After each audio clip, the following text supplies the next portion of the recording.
স্বাধীনতা যুদ্ধ অর্জন হয়েছিল, সেই স্বাধীনতা আজ ভারতের কারাগারে বন্দী হয়ে গিয়েছে। আমরা জানি আমাদের স্বাধীনতাকে কারাগারে নেওয়ার জন্য ষড়যন্ত্র চালাচ্ছে। উলামায়ে কেরামকে সজাগ এবং সচেতন হতে হবে।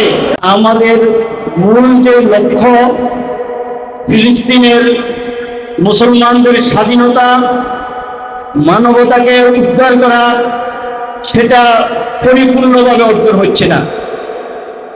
যদি আমরা মূল লক্ষ্য যেটা সেটা হাসিল করতে হয়, তাহলে আমাদেরকে দুটা শক্তি অর্জন করতে হবে।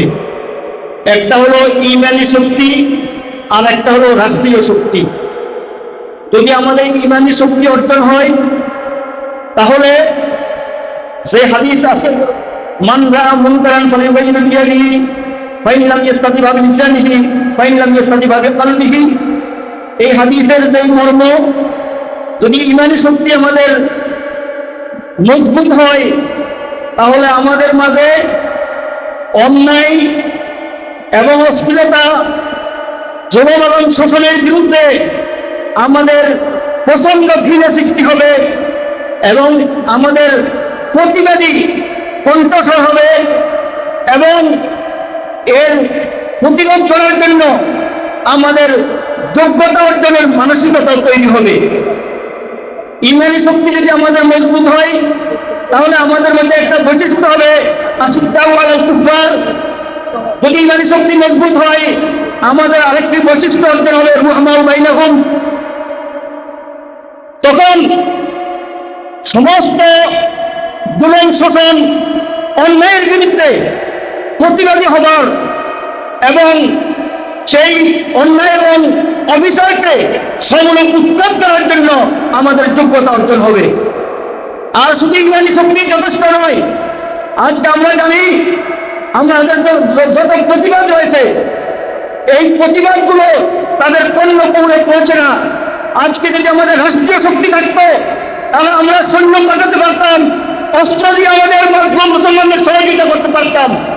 এই জন্য ঈমানী শক্তির সাথে সাথে আমাদেরকে রাষ্ট্রীয় শক্তি অর্জন করতে হবে। আর আমরা চাই ফিলিস্তিনের মুসলমানদের স্বাধীনতা।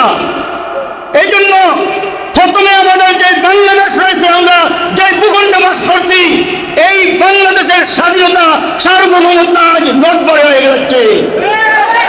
এই জন্য আমরা যে ভূখণ্ডে বাস করছি, এই রাষ্ট্রের স্বাধীনতা, সার্বভৌমত্বের ব্যাপারে আমাদেরকে সজাগ দৃষ্টি রাখতে হবে। যেই স্বাধীনতা যুদ্ধ অর্জন হয়েছিল, সেই স্বাধীনতা আজ ভারতের কারাগারে বন্দী হয়ে গিয়েছে। আমরা জানি আমাদের স্বাধীনতাকে কারাগারে নেওয়ার জন্য ষড়যন্ত্র চালাচ্ছে। উলামায়ে কেরামকে সজাগ এবং সচেতন হতে হবে। এই জন্য আজকে এই সম্মেলন থেকে, কনফারেন্স থেকে আমরা সজাগ হব। এবং আমি আপনাদেরকে একটু সংক্ষেপে একটা দাওয়াত দিচ্ছি। আমরা জাতীয় উলামা আইন পরিষদের ব্যানারে আগামী বৃহস্পতিবার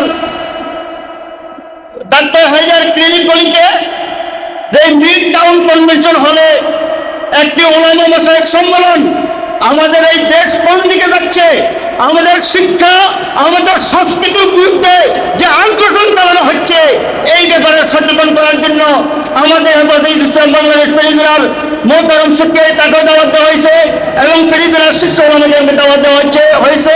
আপনাদেরকে দাওয়াত দিয়েছি। আমরা ঐক্যবদ্ধভাবে সব জুলুমের বিরুদ্ধে, সব বাতিলের বিরুদ্ধে ইনশাআল্লাহ আমরা আন্দোলন করে তুলব। আল্লাহ রাব্বুল আলামিন আমাদেরকে তৌফিক দান করুন।